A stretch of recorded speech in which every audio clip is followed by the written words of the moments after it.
Well, hi everyone. I'd like to introduce you today to John Taylor. John's a friend of mine who is a career CISO, CIO, and technology leader, and spent a lot of time in a lot of interesting organizations and recently in the medical and healthcare sector.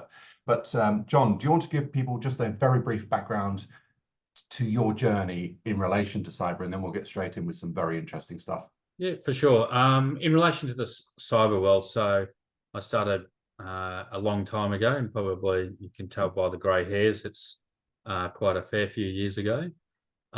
Pretty much when cyber wasn't sexy. It wasn't even called cyber in those days. Started off in the government sector and in insurance, went overseas, got out of cyber for a little while, then jumped back into consulting, moved as a global CISO for a few more years on a global scale, came back to Australia and did a bit of consulting, and then did a CISO role in the energy sector, grew that into divisional CIO, CTO role through that time. And then went into allied health, which was quite a different bit. I did work out the other day that probably if I include some of my consulting gigs as a sector, I've probably done 9 or 10 different sectors over my career, which is a bit of a shopping list. It's made it good fun so far. Interesting. So each time we talk, we keep going into a different area of effectiveness, and I think one of the things we thought we'd talk about today is the factors leading to effectiveness in cyber, and some of your observations of the drivers of that, John, which I think are really important. But why, even now, when we've got such a grasp and grip on cybersecurity, is it not working in the way we need it to do so? Because I know that's something you're pretty passionate about exploring. Yeah. Look, there's a lot of different reasons, positive and negative. I think the cyber area has come a long way, and I think I reflect on when I first started doing security gigs. No one really wanted to know anything about it. I didn't really care. It's just sort of people that sat in the corner doing username and passwords, and so people were very good at those sort of things. And when I started, it was all about the mainframe. It was ACF2 and RACF and a bit of to do around the mid-range pieces. And this thing called the internet was just starting off, and e-commerce. So it sort of grew, but I think what's happened is over the more recent times is you've now got a challenge where everyone from the board down is very tuned into the challenges from a business risk perspective about cyber.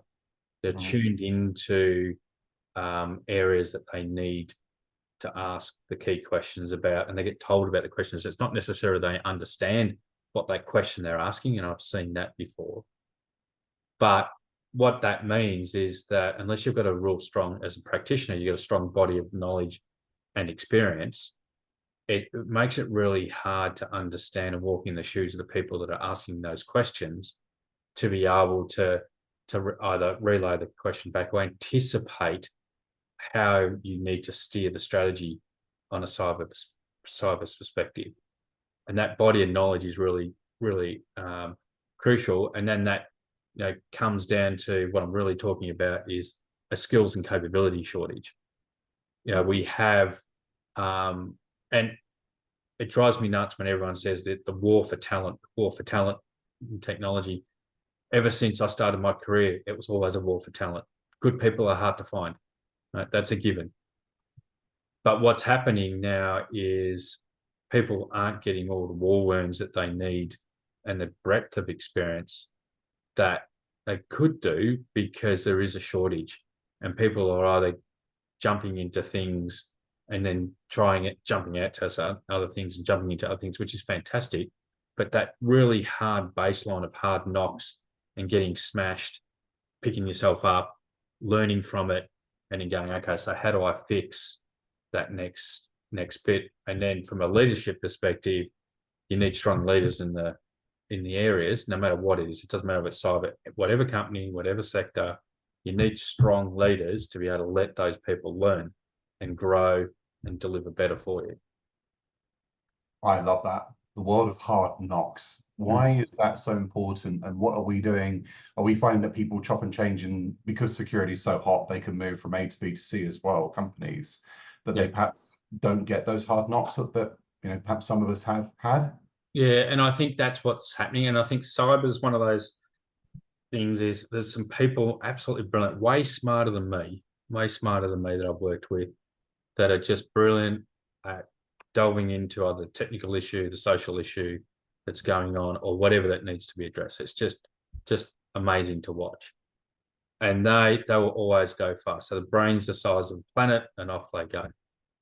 Then you'll have the rest of us mere mortals who will need to have what I call is mistake collateral. You need to make the mistakes as you're trying things to be able to then learn from that and have the time to learn. Then if people are jumping around from organization to organization without spending time to get those scars, then that previous experience becomes a bit of a challenge. Now, some people land on their feet and that sort of stuff, but what it actually does in a really, really strange way, it probably puts them into a mental state where they're not ready for. And when we're talking about burnout, sometimes, I'm not saying all the time, definitely not all the time, I've been there, it's due to people just they're overwhelmed. They haven't got the experience and the ability to be able to respond through that scenario that they're presenting with, or series of scenarios. And the mental health aspect in any job is a challenge that everyone's got to accept it and treat. This is fantastically. It's a superlative there, isn't it? But this is a very, very interesting area, because of the last, I don't know, 20 CISOs I've kind of spoken to, almost 3/4 of them have mentioned mental health now. Very interesting. So a proposition to you here, John, and knock this one around a bit if you can. Do you think that people, because of the challenge that is going on at this level now, and cyber is just so big, that burnout is a big player, but also people are generally operating at reactionary surface level rather than consideration and depth? Yeah, can do. I don't have an answer. I don't have a really good answer for that one. I think because it's so up to the individual. And I've been in jobs where I've been hyper states of stress, and it's not real healthy at all. But the way I reacted is different to the way someone else has reacted within the job. And I think the biggest challenge, I suppose, in the security community that I've observed is sometimes security people just care too much, and because there's only so much you can do from a personal level, and I think if you're presenting the facts to the businesses and letting the business in that conversation understand or accept what you're recommending, you just got to park it and move on. Now, I've not parked things in the past and not moved on. And that's become a bugbear and everything. And when I've parked things and I've moved on, it's been okay, fine, off we go. So it's sort of different people react in a different way. But I think if I reflect on my observations, I think because there is that higher care factor and that sense of ownership that people have in the security community, that if something goes wrong, they're the people that are going to cop it. They're accountable for that well-being of the organization. I think that's how we combat that as an industry is a very, very difficult one. And I think, just thinking on my feet right now about this one, is that if every CEO of every organization around the world come up and said, it's not your fault if we get cyber breached, that might be the only way to solve it. It's never going to happen. You know what I mean? So it's just a real difficult one. And it probably stops people moving into wanting to be in the CISO leadership roles. And at the same time, you've got people getting into them that don't know what they're really up against. So yeah, it's a bit of a double whammy for the capability coming through.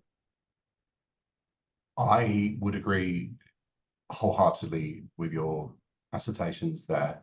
I'll ask this question in a bit, but I'll just seed it now, which is we're only as good as the advice that we are given as well. And I know you're pretty passionate about that. But over a recent coffee we had, I've just got my notes here because I really want to pull on those.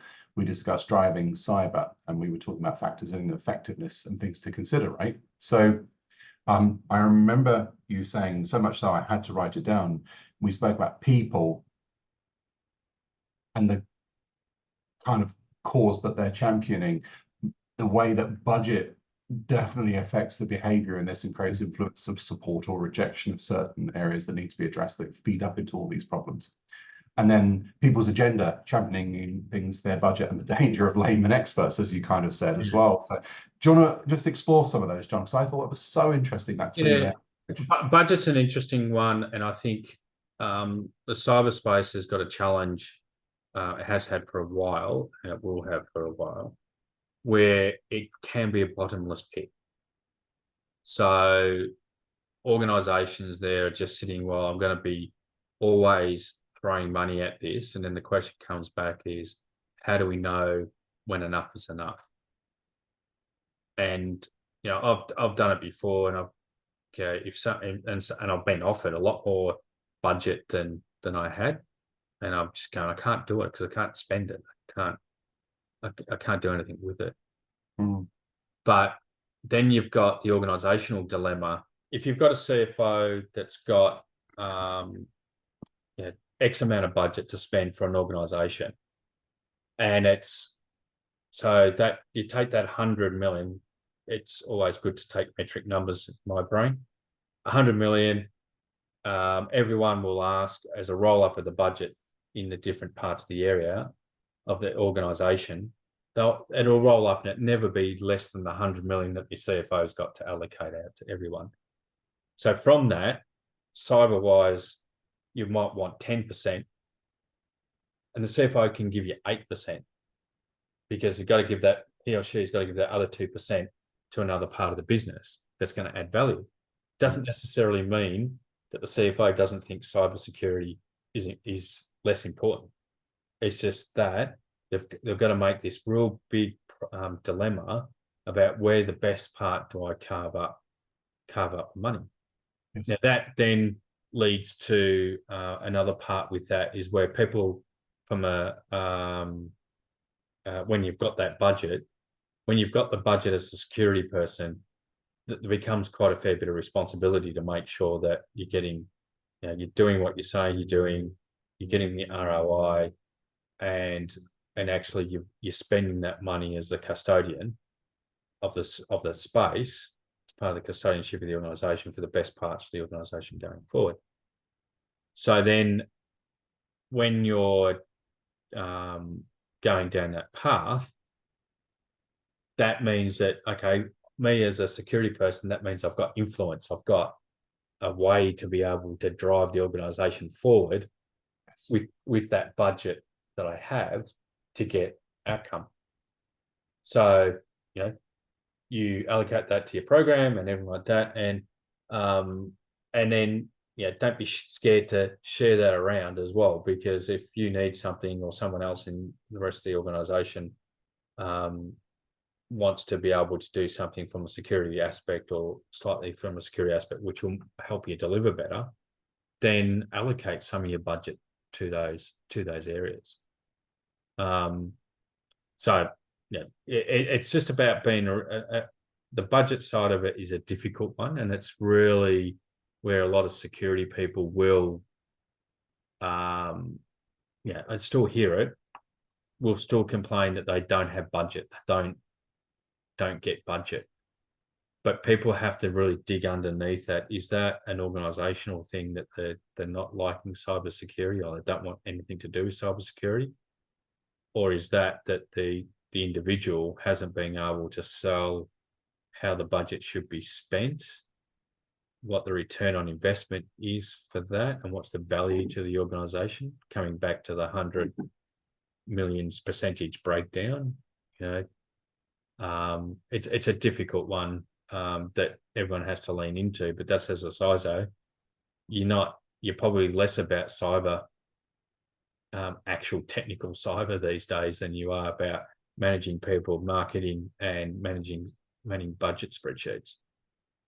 So interesting. You've hit. I always fill up pads of paper in these kind of discussions, because you raise a very important chain here, which is your budget. You become a custodian of that, John.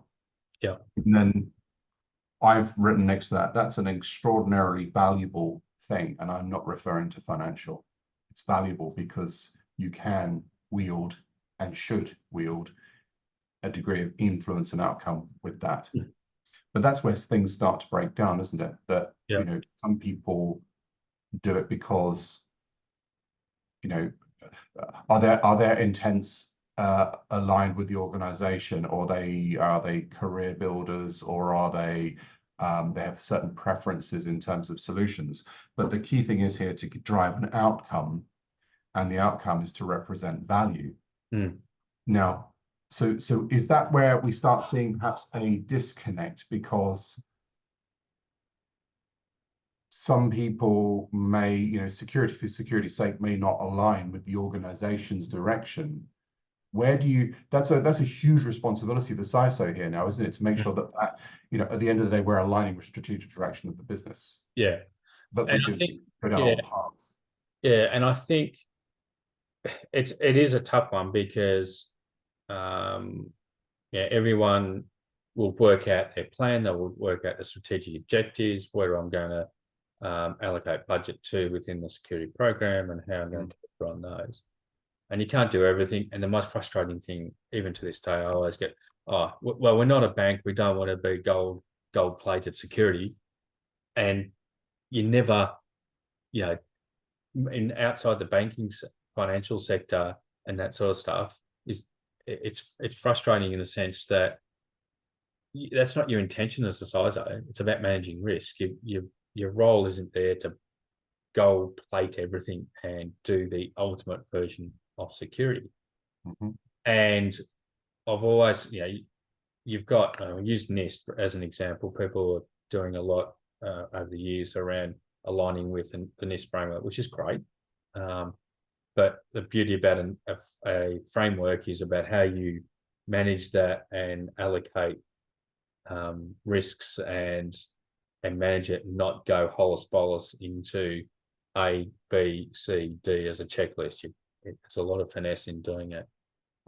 But you've got the 5 or 6 domains now through it, and I've come back to a very simple thing, and people, to sell it to the board or to senior leadership, you always should focus on 3 things to be world class, which is around, you want to be world class in governance, you want to be world class in awareness, and you want to be world class in incident response. You get those 3 as best as you possibly can, and you smash it, absolutely smash it. And the reason being is, coming back to the budgets discussion, governance, dry, boring topic, you don't need it, and blah, blah, blah, and all the rest of it, But what governance is all about, really, is not the processes that everyone floats around and says that's what's governance. Governance is around the conversations you have to get agreement on what you should focus on first, and what you should focus on second, third, and so on. What's important to you? What's the business alignment? So, you might have documentation, you might have processes defined out of that, because everyone's agreed that that's what we should do. So then what happens then is that you go and set up your program, and you think about the other NIST domains, I call them the middle ones, which is all about technical tools and all the things that you put in. Now, through your governance process, it might say, actually, we only want to address 2 or 3 risks. And that fits in one area of NIST, that you address those and get them get them right, and then you go back and you go, right, we've done those. What's the next? What next do we think it's concerning us? Then coming to awareness, what awareness does, and when I first started my career, I thought it was the most boring topic known to man, because I thought, it's just going out and doing a bit of a rah-rah and all this sort of stuff. And it was a great way to sort of, when you didn't have the technical stuff to cover off things, is you always used to come, it's awareness issue. I'll just go out and do some bit of PowerPoint slide out there and it'd be fine in a way. And then the penny dropped through a discussion I had with a really good guy that was working for me at the time, is it actually adds a lot of value, because you're actually going and flipping it around, you're selling yourself, you're selling the function. And so all the programs and all that sort of stuff you need, people start talking about it and how important it is.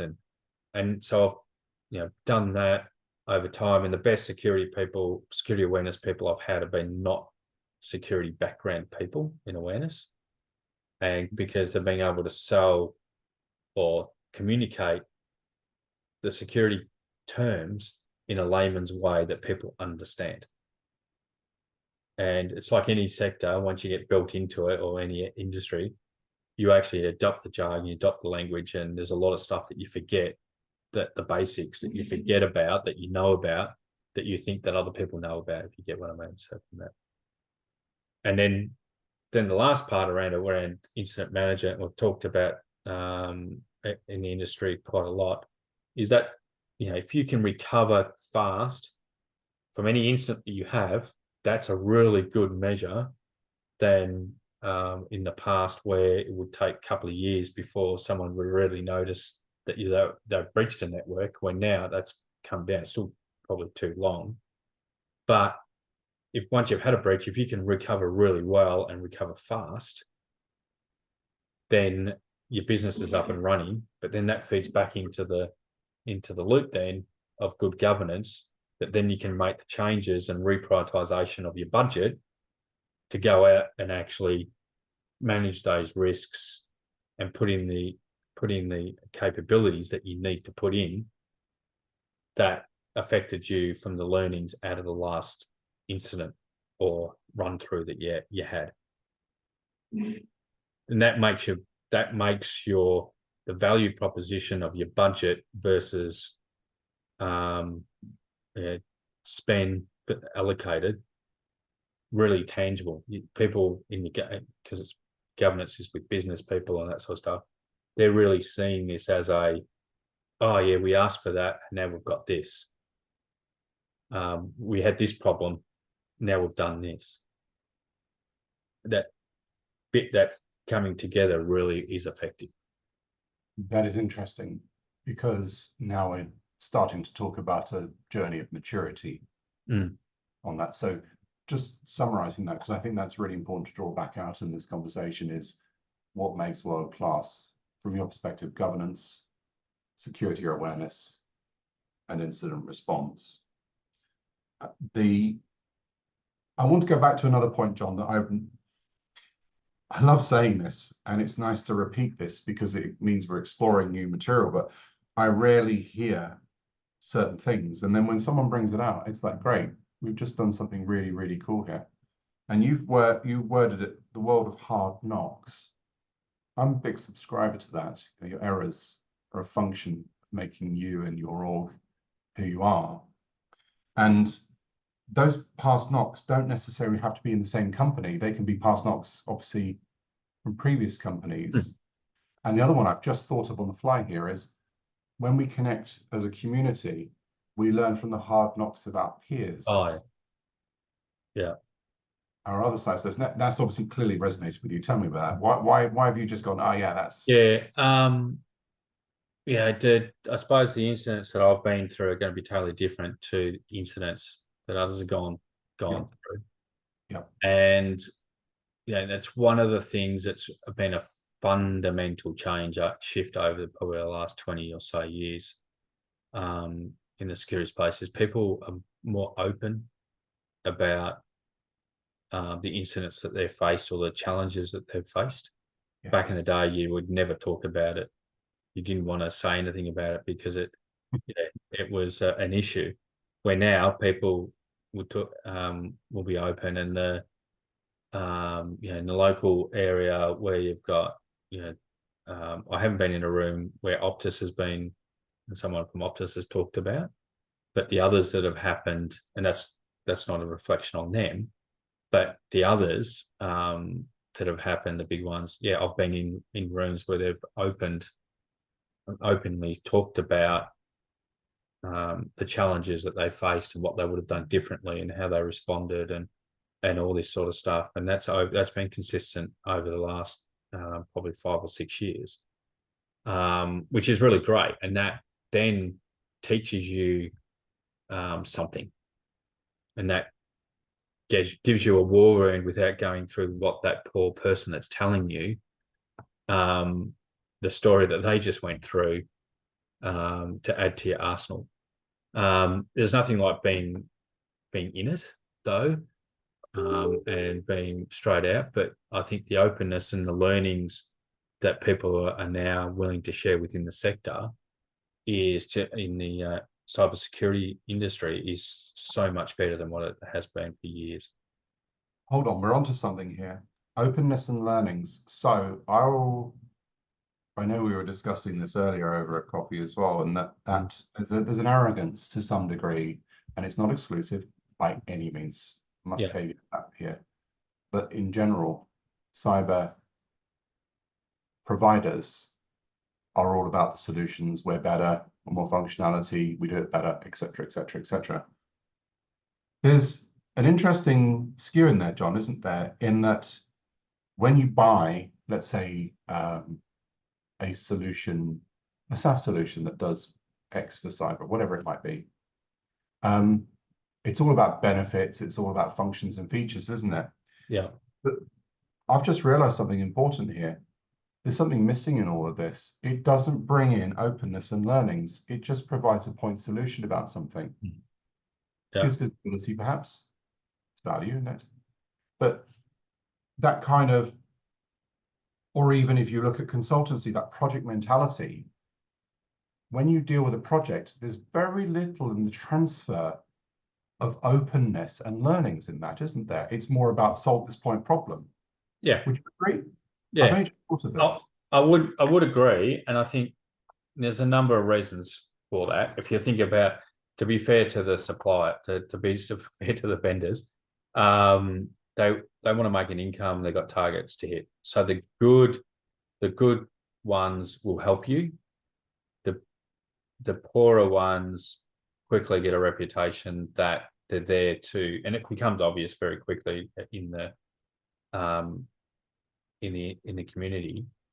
They come across as the ones that are there for making a sale, and that's hard. Yep. The other part to that then is, the amount of times over my career where someone has said we're doing something totally different and this is all new and fundamentally different, I can count on one hand. It's been, I think when cloud came out, you could say that the vendors were doing something different. EDR capabilities, that's something different. What Zscaler did with browsing and the way they opened up capabilities, that was something different. But there's, I don't know if it's millions, but there's thousands of suppliers which are totally that are out there, but are probably doing something pretty much similar. But it comes down to then, what's the relationship like? Are they adding value? Are they supporting the organization versus I want to make the sale? And coming back to how you mentioned before around the journey of maturity, each supplier has a part to play in that journey that an organization takes.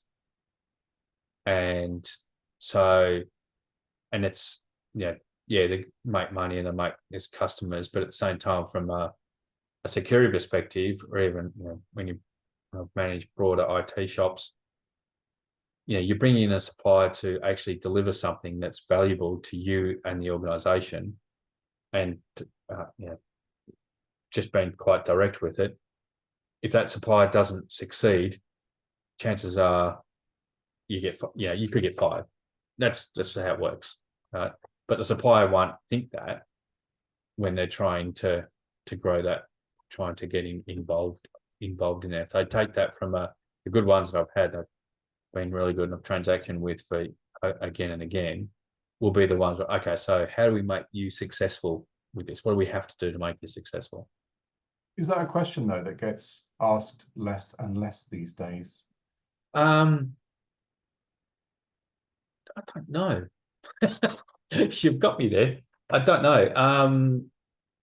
I think I do get it asked reasonably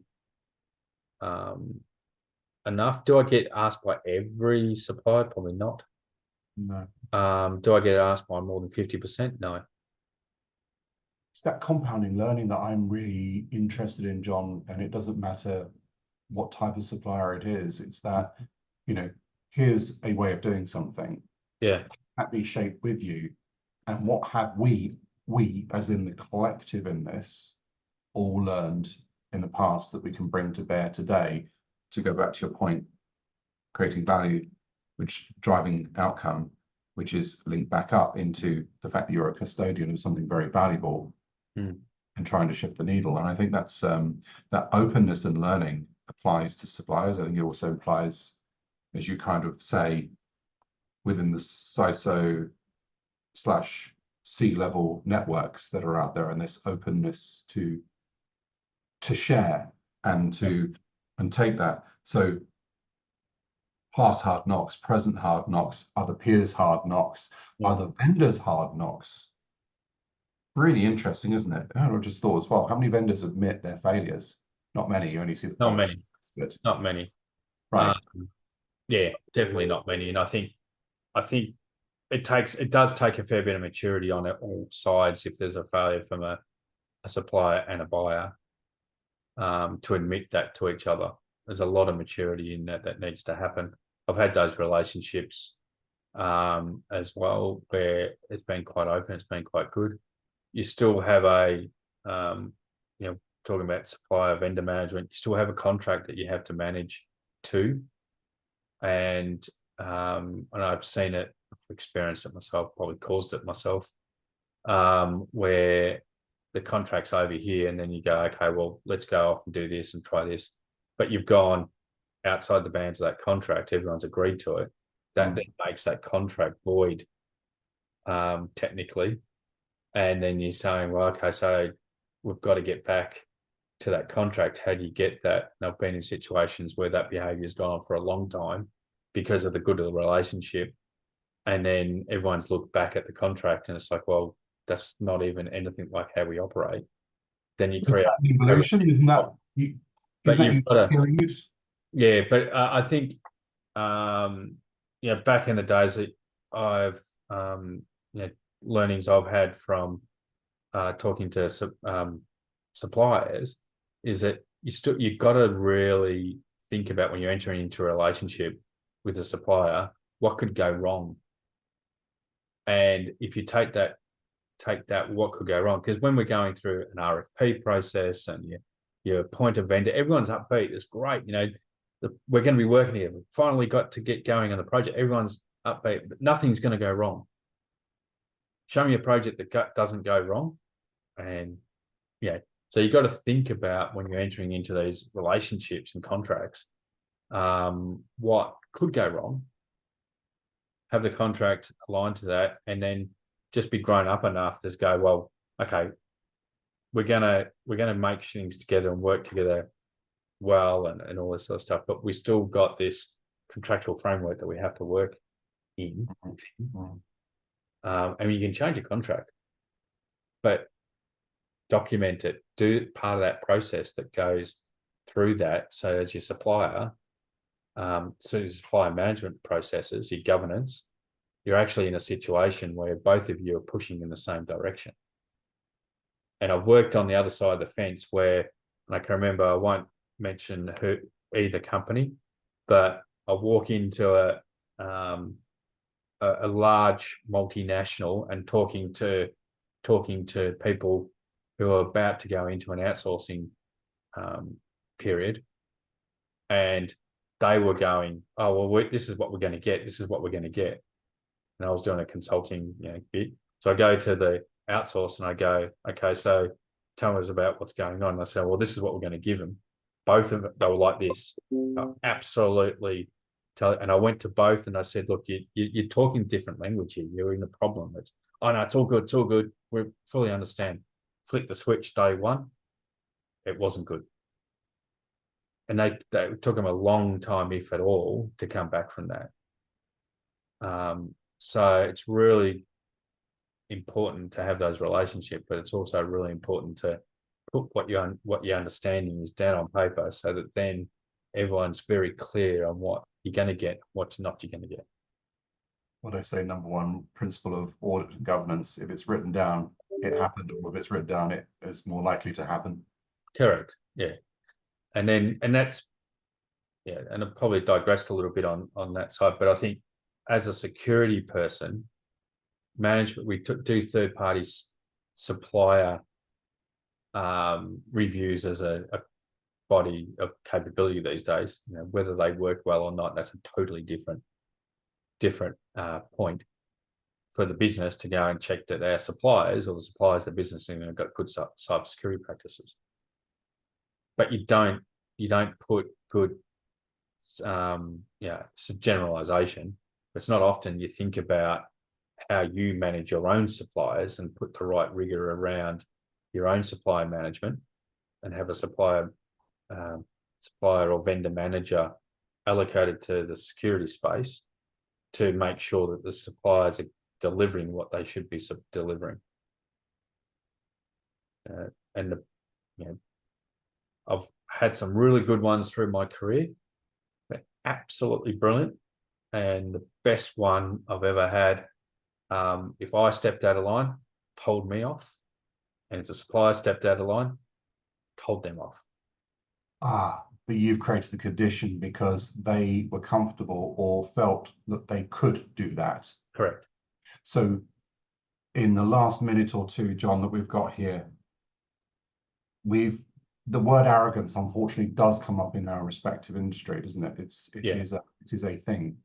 Do you think there is, I think we all know in the suppliers, and they could be consultancies, they could be SaaS vendors, solutions, etc. But also, do you think it applies to the C-level suite, that there is a degree of arrogance or oversureness here that creates the foundation for things not maturing? I think across the board, doesn't matter where you're in. You've got a level of arrogance in the way that businesses operate. Good businesses have less of it over time, and in your opening, a good business will have a leadership culture of openness, honesty, values-based, one that's really, where you stand from a behavioural speech, what's acceptable, what's not acceptable, and then empowerment, trust, and those sort of things. That's a good organisation regardless, and that works out within the industry.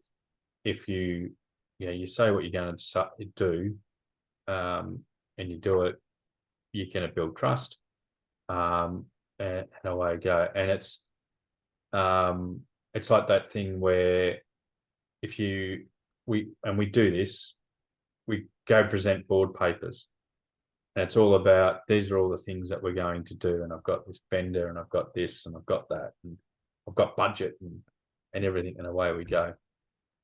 And this is where that arrogance we're saying about the board might read that paper and go, "We're great, we're fantastic."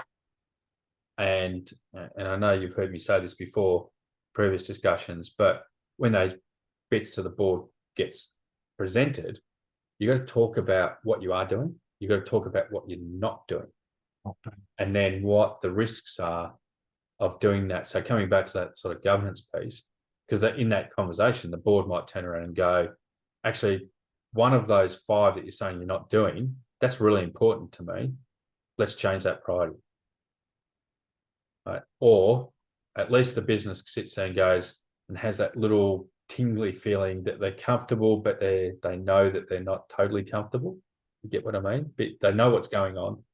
They've got a whole lot of comfort around how this space has been managed, but at the same time, they do know that there's exposure.